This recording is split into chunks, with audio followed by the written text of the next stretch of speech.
उसके बाद वो जो इसके फौजी थे उसी बुजुर्ग के पास जाके बोले, भाई तू कौन है? कह लगा मैं मुस्तफा का गुलाम हूं। कहा जब तेरे अंदर इतनी पावर है तो आमना के लाल के अंदर कितनी पावर होगी? तू ऐसा कर, हमें कलमा पढ़ा के मुसलमान कर दे। मेरे भाइयों, मेरे दोस्तों, ना कोई बादशाह बचा है, ना कोई अमीर बचा है, ना कोई फकीर बचा है, ना किसी अमीर को ये मौत छोड़ेगी। ये क्या तुमने देखना शुरू कर दिया? ये ना देखो, बड़े बड़े महल ना देखो, अगर देखना है तो वो धसी हुई कब्रें देखो, बोसीदा कब्रें देखो। अगर तुमको देखना है, इबरत हासिल करनी है तो दुनिया के धोखे में ना आओ। बादशाहों के कपड़े ना देखो, फकीरों के फटे हुए कपड़े देखो, उनके कफन देखो। अतलसो कम ख्वाब की पोशाक पर नाजा ना हो, इस तने पे जान पर खाकी कफन रह जाएगा। दुनिया जब ये देखने चाहती है कि अमीरों की लाशें कहां हैं, तो अमीरों के तुमको मस्कन नहीं मिलेंगे, ना तुमको सिकंदर की खबर ढूंढने पर मिलेगी, ना चंगेज खान तुमको मिलेगा, ना आपको कोई बड़ा अकबर और बाबर की खबरें तुमको मिल सकती हैं। वो दुनियादार जो थे वो मिट गए और उन्हें जमाने ने मिटा दिया। बल्कि मिटाया नहीं, बल्कि उनकी खोपड़ियां ऐसी भयानक बन गई और उनकी खोपड़ियों से सारी खालें खींच दी गई। वक्त ने उनको नंगा कर दिया, उनको जलील कर दिया। बादशाहों की जिल्लत दुनिया ने देखी, अमीरों की जिल्लतें दुनिया ने देखी। कहां गया वो फिरौन जो कहता था मैं रब हूं? आज वो जलील होकर खत्म हो गया। दुनिया का ना कोई फिरौन बचा है, ना कोई बचेगा।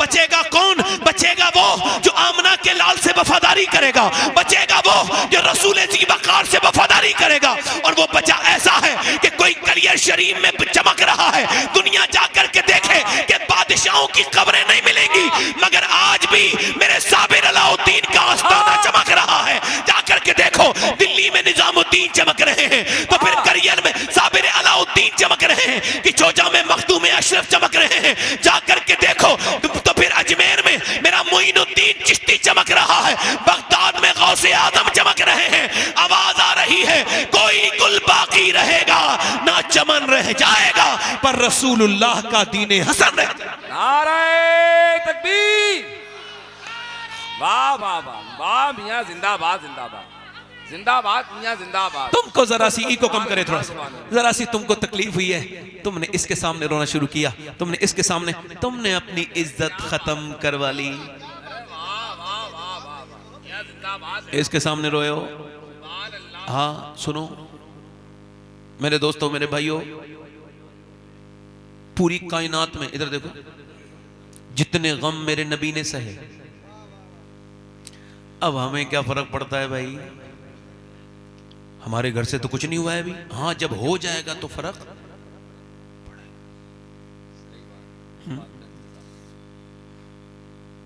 अब देखें कि मुसलमानों ने सारी बातें हुकूमत पे रख दी।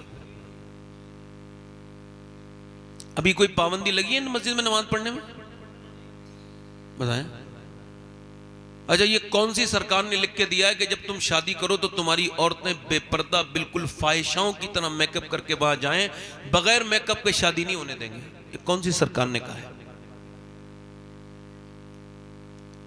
बताओ ना भाई।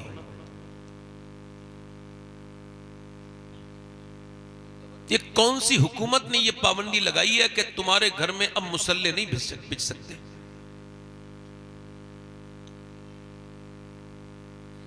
कौन सी हुकूमत ये कह रही है कि तुमने कुरान नहीं पढ़ना है? समझ रहे? कौन सी हुकूमत है ऐसी?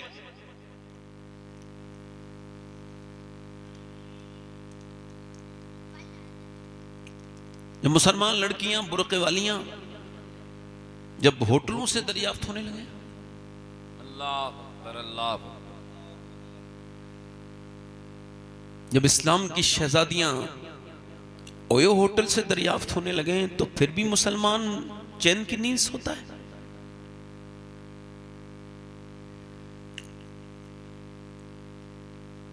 छोटी छोटी बच्चियां जब घरों में थिरकने लगे, गाने गाने लगे, डीजे बजाने लगे, आप सबसे पूछ रहा हूं मेरे भाइयों, फिर इसका क्या समझते हैं? इसका अंजाम क्या होगा?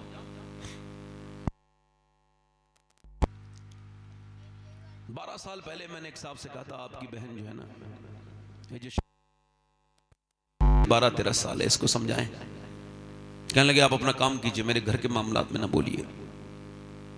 उसके बाद ये हुआ कि फिर 2022 में वही शख्स अपनी बेटी के सामने थाने में बैठा था और वो अपनी बेटी से कह रहा था, मेरी बेटी मैं तेरा बूढ़ा बाप हूँ, मेरी इज्जत बचा ले।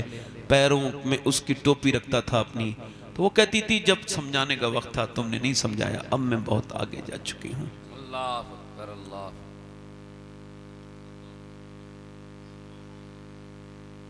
जब हम, अल्लाह ने हमको दिया है दौलत बतेरी, मगर फिर भी हम जब मालदार रिश्ता देखने लगे, हम एक दूसरे का खून पीने वाले लोग हैं, खून पी गए हम एक दूसरे का। शादी बड़ी बड़ी की है तुमने, बड़ा नाम हो गया भाई, खाना बड़ा अच्छा था, मैं तो जाता ही नहीं किसी शादी में। अल्लाह का शुक्र है, अल्लाह का फजल है, नहीं जाता मैं, इसमें शरीक नहीं हूं और इंशाल्लाह होऊंगा भी नहीं। कुछ बातें ऐसी हैं जो मैं आज मेंबर पे आपको बता रहा हूं, जो मेरे दिल को बहुत तकलीफ देती है। कि जब तेरे घर की शादी के चंद लुक़्मे खाने बाप आया था, उसकी बेटी भी आई थी, तो बेटी ने 2-3 लुक़्मे खाए मगर उसको वो हजम नहीं हुए। और रात भर यही सोच के सो ना पाई कि मेरा बाप तो मजदूर है, इतना पैसा कहां से लाएगा।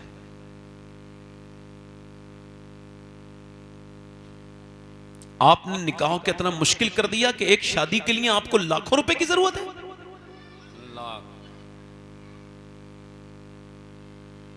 सीधी सादी शादी करने में आपकी इंसल्ट होती है। लोग क्या कहेंगे? लोग ये कहते हैं इन्ना लिल्लाहि व इन्ना इलैहि राजिऊन, और कुछ नहीं कहते लोग। साहिल के तमाशाही है डूबने वाले पर अफसोस तो करते हैं मगर इमदाद नहीं करते। हाजी हज करके आया है मगर बात क्या कर रहा है? ओ मेरे बेटे के लिए कोई अच्छा जहेज देखो, वो 1,500 आदमी आएंगे, बस उसका खिदमत कर देना उनकी। यानी ये इतना बड़ा भूखा है और ये बेवकूफ है, बल्कि कहो भिख मंगा है ये, कि दोस्ती यारी तो इसने है, रिश्तेदारी भी है, वो अपने घर नहीं खिला सकता बेचारा, तो दूसरों के कांधे पे रख के ये बंदूक छोड़ना चाहता है। ये बदतमीज आदमी है, इसका दिमाग खराब है। आज के जमाने में अगर कोई नौजवान ऐसा लड़का हो, मैं सैयद हूं, इस महफिल में उसका हाथ चूमने के लिए तैयार हूं, जो ये ऐलान करे कि मैं जब शादी करूंगा बिल्कुल सुन्नत के हिसाब से करूंगा, बगैर किसी जहेज के, एक कप चाय भी नहीं, वैसे ही करूंगा जैसे मुस्तफा ने की थी। और याद रखो, कायनात में कोई इतना बड़ा नहीं हो सकता, बल्कि हुजूर की जूती के बराबर भी नहीं हो सकता। मेरे हुजूर ने अपनी बेटी, ना हुजूर की बेटी की तरह किसी की बेटी है, ना हुजूर के दामाद की तरह किसी का दामाद है। बेटी फातिमा है जो जन्नती औरतों की सरदारा है, अली दामाद है जो सारे वलियों का सरदार है, मगर शादी मस्जिद में की जा रही है और दुनिया को बताया जा रहा है कि इंसान बड़ा खर्चा करने से नहीं होता, इंसान बड़ा अल्लाह को राजी करने से होता है। क्या बात है! नारे तकबीर, नारे रिसालत, फैजान औलिया किराम हजरत अल्लामा सैयद शबाहत मियां साहब क़िबला, सुभान अल्लाह, सुभान अल्लाह, सुभान अल्लाह, सुभान। कोई लड़का अगर ऐसा हो जो ये कहे कि भाई मैं उस महफिल में उसके हाथ चूम लूंगा, उस नेक इंसान के, कि मैं जब अपनी शादी करूंगा तो अपने घर वालों से कहूंगा ना मुझे मंगनी चाहिए, ये सब खुराफात है, जाहिलाना रस्म है। मुसलमान शादी जब करेगा तो बगैर किसी जहेज के करेगा। जब उससे कोई पूछे क्यों, का इस वजह से मुझे बरेली के इमाम का ये शेर समझ आ गया है। का कौन सा शेर? का कौन देता है देने को मुंह चाहिए, देने वाला है सच्चा हमारा नबी। पीछे वाले जरा जोर से बोलो, देने वाला है सच्चा, जल्दी बोलो, देने वाला है सच्चा। इसी वजह से कार तो मिल गई जहेज में, मगर बेचारे पेट्रोल नहीं डलवा पा रहे। और मदीने वाले जब अता करते हैं तो कार भी देते हैं और पेट्रोल भी देते हैं। बेचारे बेच लेते हैं या फिर कहीं भूस के कोटे के बराबर में खड़ी रहती है। हैसियत नहीं थी ना, ले ली जिद करके, औकात से बाहर की चीज है ना। ये जिहालत है, बेवकूफी है, बदतमीजी है। मगर मेरे भाइयों, आपको इसकी तकलीफ नहीं होती कि मुसलमानों के साथ, मगर आपको बता रहा हूं, जब कोई दिक्कत हो, जब कोई परेशानी हो, क्योंकि मुझे ज्यादा देर गुफ्तगू नहीं करनी है, इस वजह से कह रहा हूं, जब कोई दिक्कत हो, जब कोई परेशानी हो, आज मैं आपको पूरी जिंदगी का निचोड़ खुल के दे रहा हूं। देखो, कोई अपना राज नहीं देता, मैं राज खोल के जा रहा हूं। दुनिया में इससे बेहतरीन कोई जगह नहीं है, इसमें इससे बेहतरीन सिलेंडर करने की कोई जगह नहीं है। ये जो लोग कहते हैं इसके सामने रोए, इसके सामने रोए, अपनी परेशानी बताओगे और परेशानी बढ़ेगी। मौला अली फरमाते हैं सबके सामने रोगे, फरमाते हैं तो रब के सामने नहीं रोगे। और रब के सामने रोगे तो सबके सामने नहीं रोगे। हुजूर की सुन्नत है। सुनो मेरे भाइयों, सुनो मेरे भाइयों, आपको कितनी तकलीफें आई हैं। हुजूर फरमाते सारे नबियों की तकलीफ अगर एक पल्ले में रख दो और मुझ मोहम्मद की तकलीफ एक पल्ले में रख दी जाए तो फरमाते मेरी तकलीफ का पल्ला भारी हो जाएगा। मैंने जितने गम, जितने दुख, जितने दर्द सहे हैं इतने किसी ने नहीं सहे, मगर एक आप ज़ईफ हदीस भी नहीं सिखा सकते कि मेरे नबी पाक सल्लल्लाहु अलैहि वसल्लम ने कभी रोने के लिए किसी का कांधा तलाश किया हो, किसी का कांधे पे सर रख के मेरे नबी रोए हो। नहीं नहीं, मेरे मुस्तफा ने खुद भी और पूरी दुनिया के अपने उम्मतियों को यह पैगाम दिया है। अम्मी आयशा फरमाती हैं कि मेरे नबी पाक किसी के साथ तो कभी नहीं रोए, मगर जब रात होती थी तो मेरे नबी पाक इतना लंबा सजदा करते थे और हुजूर के इतने आंसू निकलते थे कि मेरे नबी पाक के आंसू घर के बाहर को निकल जाते थे। मेरा इमाम कहता है आंखें रो रो के सुजाने वाले, जाने वाले नहीं आने वाले। सुनो मेरे भाइयों, जब कोई तकलीफ आए तो बस मुसल्ला बिछाओ और रब से कह दो क्या बात है। तकबीर, नारे रिसालत। रब से कहो, जिंदाबाद जिंदाबाद, रब से कहो। रब के आगे, सुभान अल्लाह, रब के आगे। सहाबा इकराम की जिंदगी देखो, लुट गए लोग, खत्म हो गए, मगर वो सहाबा वो 313 हैं। कितने हैं बोलो, कितने हैं? और उधर 1000 की फौज है। जरा तवज्जो करना भाई, थोड़ी देर ध्यान से सुन लो। कितनी फौज है बोलो? 1000। इन्होंने रात भर बकरे खूब खाए हैं, भून भून कर। इफरात है, शराबे पिए, नाच देखे, गाने देखे, और इनके हाथों में रस्सियां हैं। रस्सियां क्या कह रहे हैं? अबू जहल इतना ओवर कॉन्फिडेंस में, मैं इन रस्सियों में बांध के लेके जाऊंगा, इस रस्सी में बांध के लेके आऊंगा। हुजूर के बारे में कह रहा है ऐसे बांध के लेके आऊंगा, घसीटता हुआ। ओहो, इतना इतना इतना फकर न कर।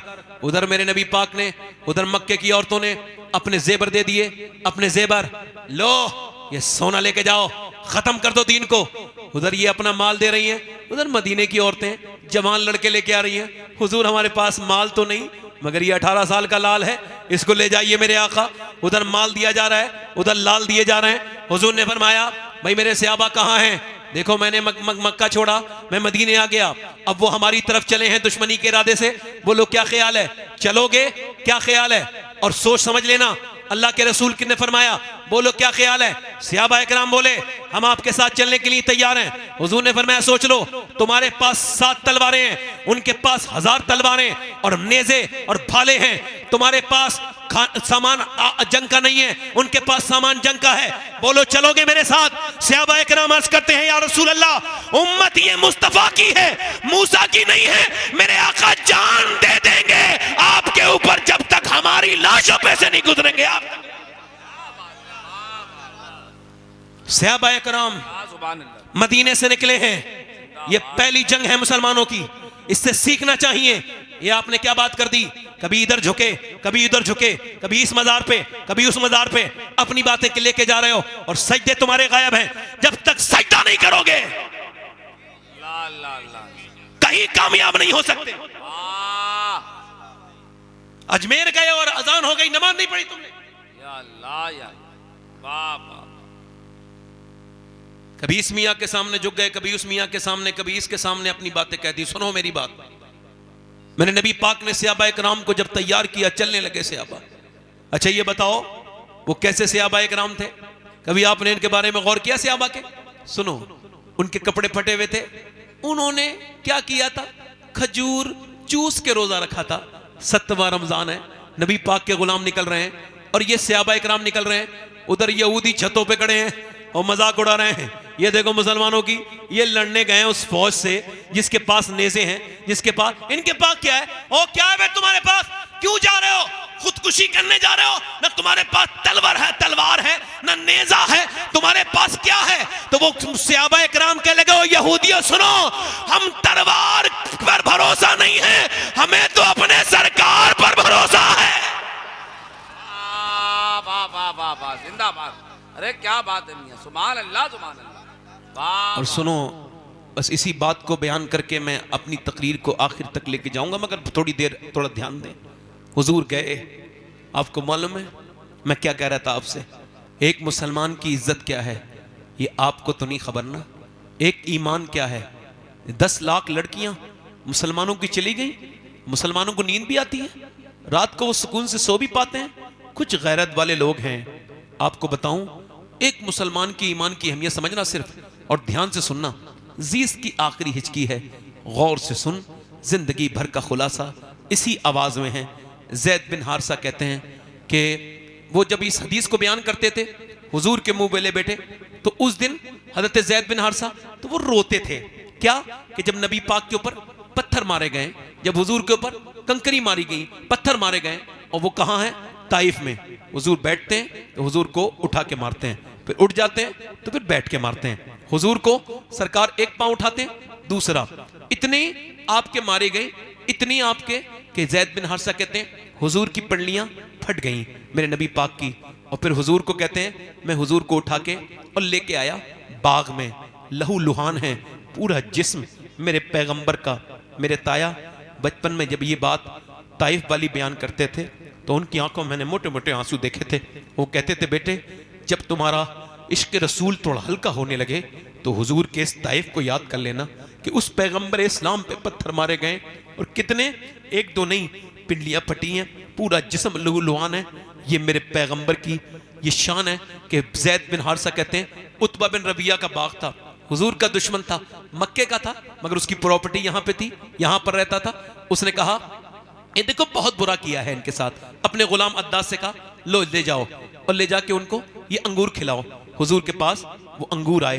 अब तवज्जो करना, हुजूर ने बिस्मिल्लाह शरीफ पढ़ी और बिस्मिल्लाह, अब जब हुजूर ने अंगूर खाया तो उसने कहा आप बिस्मिल्लाह क्यों पढ़ रहे हैं, यहाँ तो कोई बिस्मिल्लाह नहीं पढ़ता। फरमाया तुम कहाँ के रहने वाले हो, कहा मैं नैनवा का रहने वाला हूँ। सरकार ने फरमाया जहाँ के यूनुस हैं, अर्ज की जी मैं वहीं का रहने वाला हूँ। अगर आप यूनुस को कैसे जानते हैं, सरकार ने फरमाया वो भी अल्लाह के नबी थे, मैं भी अल्लाह का नबी हूँ। तो वो जो गुलाम था ना, वो आगे बढ़ के हुजूर के हाथ में हाथ देता है कि आप मुझे कलमा पढ़ा दें, मैं कलमा पढ़ने के लिए तैयार हूँ। जैद बिन हारसा कहते हैं लहू लुहान, इतने सरकार कि एक दिन अम्मी आशा ने पूछा या रसूल अल्लाह, ये जो ओहद के पहाड़ वाले, ओहद की जंग में आप पर जुल्म हुआ है, और ये जो आपके चचा के नाक कान काट के उनके कलेजे को चबाया गया है, और ये जो मुसअब बिन उमैर की लाश पर जो ये एक, आपको क्या पता ये इस्लाम क्या है। मुसअब बिन उमैर आपको पता है सबसे पहले ये हिजरत करने वाले, मक्के से मदीने की पहला मुहाजिर, ये ऐसा कपड़ा पहनता था, इसकी माँ एक बार पहनने देती थी फिर दूसरी बार नहीं, मगर जब जंगे ओहद में गए ना तलवार लेके तो सिर्फ तहमत बंधा है, इनके पास कमीज नहीं है। ये आगे गए और शहीद हो गए। अब अर्ज कर रहे हैं सहाबा हुजूर क्या करें, इसका सर ढके या हम इनके पांव ढके। अल्लाह के रसूल सल्लल्लाहु अलैहि वसल्लम के गुलामों, पैगंबर इस्लाम के दीवानों, सुनो, हुजूर ने फरमाया मेरे इनका आप ऐसा करो सर की तरफ से ढको और पांव पे घास डाल दो। हजरते अमीर हमजा के पूरा कफन नहीं है और यहां से डालो, हमको क्या खबर है, इनके सर ढक दो और पांव पे इनके घास डाल दो। मगर मेरे पैगंबर इस्लाम के दीवानों सुनो, मेरे नबी पाक ने फरमाया आयशा इस ओहद वाले दिन से सख्त दिन था जब मैं ताइफ में गया था और मेरे ऊपर पत्थर मारे थे। 80 किलोमीटर दूर मेरे नबी पाक पैदल गए थे और उन्हीं जख्मों के बाद 80 किलोमीटर दूर वापस भी आए थे। जब उस अद्दास ने ये कहा ना गुलाम ने कि मैं कलमा पढ़ने के लिए तैयार हूं, तो मेरे नबी पाक जैद बिन हारसा कहते हैं इतने जख्मों के बावजूद हुजूर मुस्कुराने लगे, मेरे सरकार मुस्कुराने लगे। यानी एक आदमी ईमान लाया है तो मेरे नबी पाक इतने जख्मों के बाद मुस्कुराए हैं। ये बताओ जब कोई ये कहता था कि भाई इसको रात को नींद नहीं आती तो मुझे भी नींद नहीं आती, लोग कहते हैं शायरी है, मगर कुरान ने कहा अजीज़ुन अलैहि मा अनित्तुम हरीस, तुम्हारा मशक्कत में भी पड़ जाना मेरे महबूब पर गिरा गुजरता है। हजरत मुफ्ती अहमद यार खनईमी फरमाते हैं कि जब उम्मती के पाँव में कांटा लगता है तो मेरे नबी को तकलीफ होती है। आज ये कौन सा दिन है, ये बद्र का दिन है, वलक़द नसरकुमुल्लाहु बिबद्रिन व अंतुम अज़िल्ला, ये बद्र वाला दिन है। ये कौन सा बद्र वाला दिन है कि 313 एक तरफ खड़े हैं, एक तरफ 1000 खड़े हैं। ये पूरी रात इन्होंने खाया है, पिया है, सोए हैं, दनाए हैं, और इधर ये सहाबा पूरी रात इबादत करने वाले हैं। इन्होंने पैगंबर इस्लाम ने आज सजदे में सर रखा है, जहां मस्जिद अरीश है इस वक्त में सर सजदे में रख दिया है। हजरत अबू बकर सिद्दीक कहते हैं मैंने हुजूर की चादर देखी कि सर से नीचे गिर रही है, मैं फिर चादर रख देता हूं, मगर हुजूर के जो आंखों के आंसू है ना उससे बद्र की रेत भीगने लगी है। मेरा इमाम कहता है आंखें रो रो के सुझाने वाले, जाने वाले नहीं आने वाले, आंखें कुछ कहती हैं तुझसे पैगाम, ओ